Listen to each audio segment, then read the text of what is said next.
Mark, we also got the uncertainty when it comes to the government shutdown. Time is ticking. The deadline's tomorrow night at midnight. And when it comes to what is playing out right now, you have the House and you have the Senate advancing their own separate plans up until this point. What do you think is the most likely outcome from this? Well, I think it's pretty certain they're going to shut down. It's hard to see a path forward without a shutdown here. I've seen a lot of shutdowns in my day, and typically when you talk to folks in Washington, they've got a pretty good sense of how the shutdowns are going to kind of play out and how it's what the path forward is to ending it.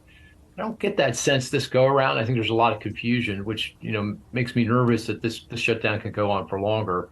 If it's a couple, 3 weeks, that would be typical. No big deal. Obviously, it's a big deal for the government employees that are furloughed. That'll probably be about a million employees. But other than those folks, I don't think it's a big deal. If it's a month, that's kind of on par with the longest we've had in history, the one we experienced back in 2018-19.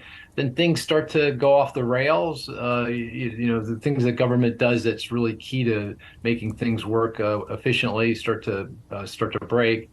But again, from a macroeconomic perspective, pretty small. But if it goes on much longer than that, then I think the disruptions become quite significant. Everything from a potential home buyer not being able to get flood insurance and close on their loan to the EPA not being able to certify the operations of an electric utility plant and disrupts the electric grid. So I think it goes on for that much longer than does some damage. And at what point would agencies, firms, Moody's even, have to think about it impacting the U.S. credit rating?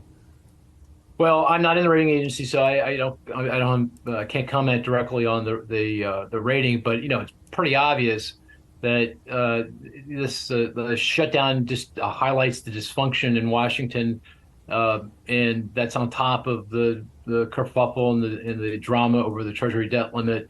That's on top of our obvious, very serious long-term fiscal problems. I mean, under current tax and spending policy, our deficits and debt are going to continue to rise. It's not sustainable. We have to change that. And if we don't, then, I think our viability, our ability to pay back in a timely way is going to be questioned, and reasonably so. Mark, thanks so much for taking the time here with us this morning to really help break down all of these different matters.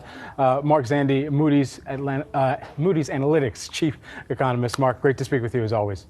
Take care.